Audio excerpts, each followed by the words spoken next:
Okey, terima kasih rakam penyampaian kita Abdullah Mahyudin. Itu kita dah sedia pantun, dia tak bagi pantun. Hari ni dia bagi pantun pula. Kita tak sedia kita nak jawab apa. seringkas yang mungkin, Mac. Okey, ada. Kita Okey. daun selasih di bawah pengantin. Terima kasih saudara Mahyudin. Boleh tak? Bolehlah. Boleh, Tapi sikit. kenapa pengantin? Tak apalah. Terima kasih Muhyiddin kerana bersama dengan kami hari ini. Kita ni sebenarnya ada banyak program menarik yang akan kita kongsikan dalam Selamat Pagi Malaysia.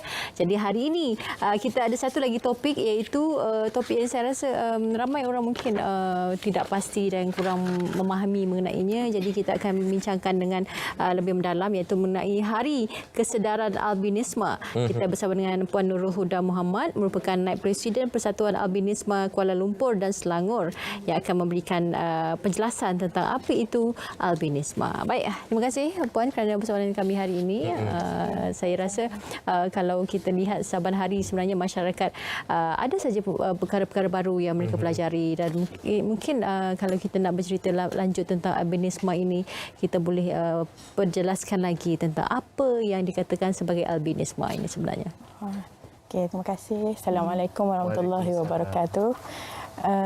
Albinisme ataupun insan yang bergelar albinisme, sebenarnya mereka ni kalau dari definisinya lah, dilahirkan kekurangan, kurang ataupun tiada melanin, pigmen melanin yang mengeluarkan warna pada rambut, pada kulit, pada mata. Dan mereka ni adalah keturunan lah, maknanya genetik. Dan bila tak ada melanin ni, menyebabkan kulit ni jadi putih, rambut putih, mata pun jadi putih lah, tak ada yang hitam. Itu yang dimaksudkan dengan albinisme. Okey, hari ini kita ingin kongsikan juga kepada penonton mengenai 13 Jun baru saja berlangsung sebelum ini, iaitu Hari Kesedaran Albinisme. Setiap 13 Jun setiap tahun diadakan, dan boleh mungkin Puan boleh terangkan mengenai ciri dan perkara yang perlu diketahui oleh orang awam mengenai Hari Albinisme ini. Okey. Hari Albinisme ni biasanya disambut pada 13 hari bulan Jun pada setiap tahun lah. Dan tahun ni dipanggil Hari Albinisme International Albinisme Awareness Day. Maknanya dan kesedaran mana satu dunia sambut Hari Albinisme ni. Dan tahun ni bertemakan Made to Shine. Made to Shine, maknanya kita dilahirkan untuk memberi cahaya kepada orang lain. Macam itulah lebih kurang.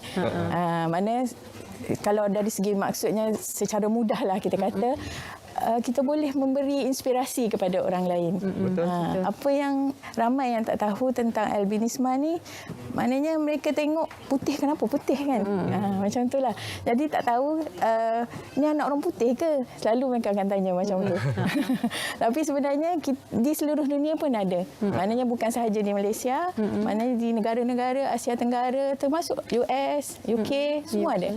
Dan yang paling selalu disebut-sebut orang lah, kalau di Afrika tu biasanya orang-orang albinisme ni biasa dia akan diburu. Kan? Selalu kita baca dalam paper kan, mereka diburu kerana mereka dikatakan pembawa sial, ataupun mereka ni sebagai penyebab kepada maknanya sesuatu yang tidak baiklah. Tapi kita alhamdulillah di Malaysia ni semua orang boleh menerima orang-orang albinisme, sebab kita ni sebenarnya sama, tak ada apa beza. Kita bukan penyakit pun. Maknanya orang albino ataupun albinisme ni sebenarnya bukan penyakit, tetapi kita hanya kurang dari segi pigmen sahaja, menyebabkan warna kulit lain. Kemudian yang kekurangan satu lagi dari segi penglihatan lah. Kalau ramai orang yang tak tahu, kami sebenarnya penglihatan sangat terhad. Kalau nak kata rambut jauh, rambut dekat bolehlah, dua-dua pun boleh. Rambut jauh pun dia, rambut dekat pun dia. Tapi kalau kita orang Islam ni kan, Allah itu maha adil. Kan? Walaupun dia bagi kita kekurangan, kelebihan tu banyak. Betul. Jadi kita kena jangan tengok kepada kekurangan, tetapi kita tengok kelebihan yang kita ada. Apa kelebihan orang-orang albinisme ni? Sebenarnya kalau kita tengok masyarakat hari ini, di kalangan kami lah, ramai yang telah berjaya, terutama dalam bidang akademik, ramai yang telah maknanya berada di puncak lah. Ada yang dah sampai peringkat buat PhD, walaupun dengan penglihatan yang terhad, tetapi boleh meneruskan pengajian sampai ke peringkat yang lebih tinggi. Macam itulah, ramai yang ada jadi pensyarah, jadi lawyer. Contohnya macam presiden kami, Encik Maizan, seorang lawyer yang sangat berjaya, mempunyai firma guaman dia sendiri.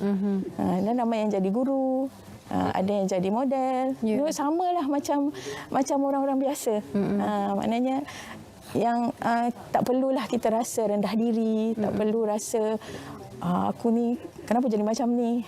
Tak perlu. Sebab kata ada seorang motivator kata, jangan kita kata why me, tapi kita kata why not. Kan pernah dengar why not, kenapa bukan saya. Kenapa kita tak challenge, kita tak rebut peluang yang kita ada, kita cari kelebihan yang kita ada. Di sebalik stigma yang berlegar di dalam kalangan masyarakat, kalau di luar seperti mana dikatakan tadi di Afrika menjadi buruan, tapi di Malaysia syukur kita tidak berhadapan dengan situasi itu. Bagaimana pula dengan aktiviti yang diadakan oleh persatuan sendiri untuk memastikan supaya ahli-ahlinya ada aktiviti yang boleh sebenarnya memberi inspirasi kepada masyarakat? Sebab kadang-kadang yang normal ni mereka anggap mereka adalah insan yang bertuah, tetapi sebenarnya insan-insan albino ni kadang-kadang mereka ada keistimewaan yang unik yang orang lain tidak ada.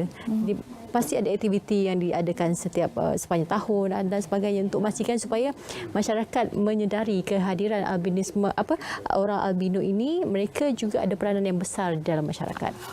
Jadi alhamdulillah lah kami di Malaysia ni sejak 2006 telah ada satu persatuan untuk kami, iaitu dinamakan Persatuan Kuala Lumpur dan Kuala Lumpur Selangor Albinism Association. Maknanya maknanya dia punya pengasas dia Encik Maizan daripada 2016 sampailah sekarang, dan ahlinya semakin lama semakin bertambah lah, semakin hari semakin bertambah, dan sekarang lebih kurang dalam 100 member lah yang putih macam ni, maknanya berada di bawah. Tujuannya sebenarnya untuk menjadi sebagai pusat rujukan, tempat rujukan orang-orang yang seperti kami, dan satu lagi sebagai supporters. Untuk sebab kadang-kadang kalau dari kalangan orang biasa, kemudian dia tak ada siapa-siapa, ada seorang je contohnya dalam satu keluarga kan, mereka jadi macam terkontang-kanting, nak ke mana arah nak dituju, lepas tu malu, rendah diri. Jadi dengan adanya persatuan ni, kami dapat unite, kami dapat berkumpul, kami dapat berhimpun, berkongsi pengalaman, dan alhamdulillah kita tengok dari hari ke hari semakin bertambah. Dalam minggu lepas ada beberapa orang ibu-ibu muda yang baru melahirkan anak-anak albino. Jadi mereka tak tahu. Tak tahu macam mana nak urus anak ni, kena buat apa. Jadi bila kami masukkan dia dalam grup, jadi dia bertanya. Jadi ibu-ibu yang dah lama ada dalam grup ni, berilah berkongsi pengalaman macam mana mereka jaga anak yang albino ni. Ada yang mula-mula masuk tu dia semalu. Macam mana nak keluar kepada masyarakat, orang tengok, anak awak ke ni? Kan? Mak ayah, mak hitam, bapa hitam, kenapa anak putih? Dia rasa macam tak tahu nak jawab macam mana, sebab dia tak ada ilmu. Jadi dengan memasuki, maknanya dengan bersama kami, insya-Allah kami boleh, bukan maknanya perfect, tapi kita sama-sama berkongsi pengalaman, menambahkan ilmu untuk lebih lagi lah memberi jaminan kepada kami. Saya cukup tertarik dengan keutuhan, keakraban komuniti albino di Malaysia ini, khususnya di Selangor. Mungkin ada juga penonton kita yang sekarang ini cukup tertarik, yang juga mengalami nasib yang sama, yang bersendirian ketika ini, yang menjadi mangsa buli. Ada juga mungkin Puan boleh war-warkan kepada albino di luar sana bagaimana untuk mengikuti persatuan tersebut, di laman sosial bagaimana? Okey, bagi siapa-siapa lah yang yang mengenali insan yang bergelar albino ataupun albinisma ni, kalau ingin mendapatkan maklumat lebih lanjut, kami ada 2 saluran sosial, satu Facebook itu namanya KLSAA, dan satu lagi Instagram Albinism Malaysia. Bolehlah DM ke PM kami untuk bertanyakan itu dia. Kalau kita boleh tengok sekarang ni di kaca televisyen, inilah laman Facebook KLSAA Kuala Lumpur and Selangor Albinism Association. Jadi kepada anda yang mengalami ataupun berada dalam kelompok albino ini, anda boleh ikuti laman sosial Facebook tersebut. Jadilah sebahagian daripada komuniti albino di Malaysia ini, kerana hubungan, boleh kita dengar tadi, hubungan mereka sangat akrab dan mereka boleh membantu untuk meningkatkan moral anda dan juga semangat ukhuwah dalam mendepani berbagai cabaran di negara kita. Ya, betul. Bila kita berada dalam kelompok kita yang sama, kita jadi kuat. Bila kita seorang-seorang, kadang-kadang kita rasa malu, kita rasa rendah diri kan. Jadi bila kita bersama, kau pun sama macam ni, sama macam ni. Kita rasa macam bukan aku seorang. Maknanya ramai lagi yang senasib dengan kita. Dan ia bukanlah sesuatu kekurangan sebenarnya. Dia satu keistimewaan lah, boleh dikatakan. Satu rahmat daripada Allah. Allah itu maha adil. Bila dia ditarik penglihatan, dia bagi pendengaran yang kuat. Saya ingat zaman saya sekolah dulu, pendengaran saya sangat kuat. Pendengaran kuat, alhamdulillah. Dia punya otak ni pun cekap. Bila contohnya masa guru mengajar, kita salin nota kan, tak nampak dekat papan putih, tapi dia cakap dengar laju salin nota, macam itulah. Allah bagi dia tarik sesuatu, dia tak akan biarkan. Jadi dia akan bagi, mana kita lah sendiri yang kena cari di mana kelebihan kita. Jangan kita rasa bila kita kurang, kita pun pasrah. Tak boleh macam tu. Sebenarnya kekurangan ini ada pada setiap manusia, cuma antara zahir dan batinnya saja. Tapi bagi saya, kalau albino pun mampu untuk berdiri teguh dan mampu menjadi penyumbang kepada kebaikan negara, semua ada peranan masing-masing sebenarnya. Mungkin sebelum kita akhiri, daripada Puan sendiri, harapan dan juga pesanan, mungkin inspirasi kepada para albino di luar sana supaya mereka dapat terus hidup dengan keadaan sendiri, tetapi pada masa yang sama masih ada sumbangan yang boleh diberikan kepada negara kita. Okey. Kepada kawan-kawan yang senasib dengan saya lah. Bukan senasib sebenarnya, saya bangga. Saya bangga jadi saya ni. Saya bersyukur sangat saya dilahirkan macam ni. Jadi siapa-siapa yang maknanya masih terkontang-ganting lagi, tak jumpa kawan, cari. Jadi kalau dengarlah pada hari ini, bolehlah kontak kami, tengok melalui Facebook ataupun Instagram, sebab kita banyak benda kita boleh buat dalam persatuan. Maknanya dalam perancangan tu macam-macam nak buat sebenarnya. Tapi sebab sekarang ni mungkin ada kekangan masa.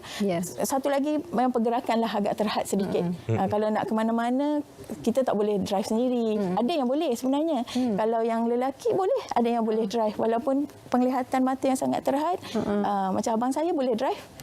Kalau biasanya lelaki boleh drive. Tapi yang perempuan pun ada juga. Cumanya kita perempuan ni mungkin hati tu lembut sikit lah. Dia takut sikit. Jadi jangan malu-malu, jangan rasa kita ni tak ada guna lah. Jadi kita kena sama-sama dengan orang biasa, dengan masyarakat, boleh membangunkan, bukan sahaja membangunkan keluarga kita, malah kita juga boleh membangunkan negara kita. Baik, terima kasih Puan Nurul Huda Muhammad, Naib Presiden Persatuan Albinisme Kuala Lumpur dan Selangor. Satu perkongsian saya kira sangat memberi inspirasi, bukan saja kepada kita, Mek, tapi kepada seluruh rakyat Malaysia untuk lebih kita memahami kelompok albino ini, kerana kita semua ni diciptakan dengan penuh hikmah. Kita manusia yang tidak sempurna, tetapi dengan kekurangan yang kita ada itu mampu kita garap dan kita tonjolkan kekuatan untuk perkara-perkara yang baik, insya-Allah.